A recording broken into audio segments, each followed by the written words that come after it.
கோபம் வந்து ஒன்றிய அரசு மேலயா இல்ல நம்ம மேல? ஏன்னா அவங்க திசை திருப்பிட்டே இருக்கிறாங்க இல்லையா? கோபம் வந்து ஒன்றிய அரசு மேல இல்லாம நம்ம மேல இருந்தா தான் மந்திரியா இங்க போக முடியாத. ஓகே. இன்னைக்கு வந்து தளபதியினுடைய ஆட்சியில வந்து இது நடக்கும், இதை நடத்துவாருங்கிற நம்பிக்கை வந்ததுனால அமைச்சர் மூர்த்தி போய் அதை வந்து அவர்கிட்ட பேசும்போது ஒத்துக்கிட்டு எல்லாரும் பல்லாயிரக்கணக்கான மக்கள் வந்து சமாதானமாகி போயிட்டாங்களே. அதுக்கு முன்னாடி இந்த போராட்டம் வரலையே.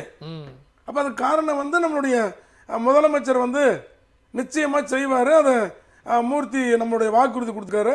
அது நம்பிக்கை வந்து மக்களுக்கு மக்கள் வந்து முதலமைச்சர் தளபதி மேல இருக்கனால அதை ஏத்துட்டு போறாங்க.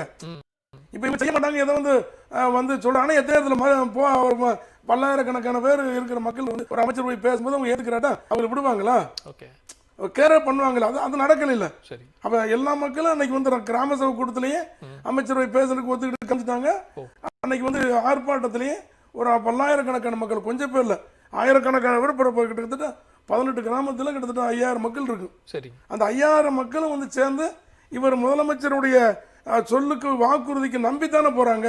அப்ப மக்கள் மத்தியில வந்து இன்னைக்கு வந்து மத்திய சர்க்கார் மேல வந்து ஒன்றிய அரசு மேலதான் கோபமா இருக்கிற நம்மளுடைய முதலமைச்சர் செய்வாரு நம்பிக்கை இருக்கு.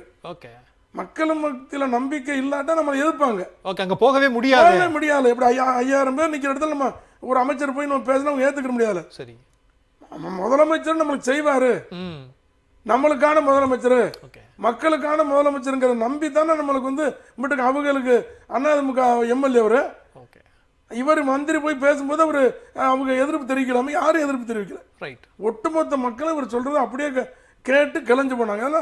ரெண்டாவது அனைத்து கட்சி மக்கள் இருந்தாங்க, அனைத்து கட்சியும் இருந்தது. சரி, அதுல ஏத்துக்கிறாங்க. யாராவது வந்து அமைச்சர் சொல்றது வந்து நம்ம கேட்காம இருந்தது அவங்கள எதிர்ப்பா திரும்புற அளவுக்கு மக்கள் வந்து இருக்கிறாங்கன்னா அப்ப தலைவர் மேல முதலமைச்சர் மேல முழு நம்பிக்கை வச்சிருக்காங்க. நம்ம முதலமைச்சர் நம்மளை காப்பாற்றுவார் நம்பிக்கை 18 கிராம மக்கள் வந்து ஒட்டு மொத்தமா நம்ம முதலமைச்சர் காப்பாற்றுவாரு. மக்கள் மத்தியில மிகப்பெரிய ஒரு நம்பிக்கை இருக்கு, வரவேற்பு இருக்கு. நம்ம முதலமைச்சர் மேல காப்பாற்றுனால எல்லா நம்பிக்கை வச்சுதான் இன்னைக்கு அந்த மக்கள் வந்து இன்னைக்கு அதை வந்து நம்ம அவங்க நம்பி போறாங்க. கண்டிப்பா மார்க்கண்டேன் சார் நான் கேட்டதுதான். அதாவது அடுத்தடுத்து எல்லா இடங்கள்லயும் எதிர்ப்பு வரும்போது இப்ப உங்க ஊருக்கெல்லாம் இந்த மாதிரியான சுரங்கம் வேண்டாமா, மிகப்பெரிய தொழில் நிறுவனங்கள் வேண்டாமா அப்படிங்கிற ஒரு கேள்வி வைக்க வேண்டியது இருக்கு. தொழில் நிறுவனங்கள் வந்து மக்களை பாதிக்காதவரை மக்களுக்காக தானே நம்ம. சரி, நம்ம மக்களுடைய அரசு மக்களுக்காக தான் போராடணும். இதை வந்து தொழில் பண்ணி நம்ம சம்பாதிக்கணுங்கிறது வந்து ஒன்றிய அரசு. சரி, நம்மளுடைய அரசு முதலமைச்சர் வந்து இன்னைக்கு வந்து எப்படி ஸ்டெர்லைட் ஆலை வந்து இத்தனை ஆண்டு காலம் போராடி தலைவர் வைகோ வந்து சுப்ரீம் கோர்ட் வரைக்கும் போராடினாரு. இன்னைக்கு நம்ம முதலமைச்சர் வந்தோம்னா அந்த கோர்ட் தீர்ப்பாகி இன்னைக்கு வந்து சுத்தமா மூடி இருக்கு. அதே வேதாந்த கம்பெனி இப்ப இன்னைக்கு வந்து நம்மளுக்கு இந்த டங்ஸ்டான் வந்து நம்மளுக்கு வருது. இதை வந்து முற்றிலுமாக நம்மளுடைய முதலமைச்சர் ஆரம்பத்திலே அதை வந்து வளர்ந்த முன்னாடி நம்ம போராடணும். இது இப்ப வந்த உடனே அந்த கருவிலே அழிப்பாங்க. அந்த மாதிரி முதலமைச்சர் வந்து இன்னைக்கு அளித்திருக்கின்றார்கள். இந்த தீர்மானம் வந்து வெற்றி பெற்று இருக்கின்றது. இது நம்மளுடைய மார்க்கண்டேயன் சொன்ன மாதிரி எதிர்கட்சி தலைவர் வந்து ஆதரிக்காட்டாலும் இது நிறைவேற்றத்தான் போகுது.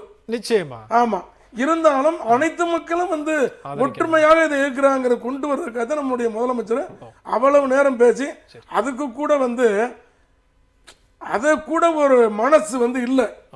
எதிர்கட்சி தலைவருக்கு வந்து முதலமைச்சர் கொண்டு வந்த தீர்மானத்தை ஆதரிக்கின்ற சொல்ல நீங்க பாருங்க.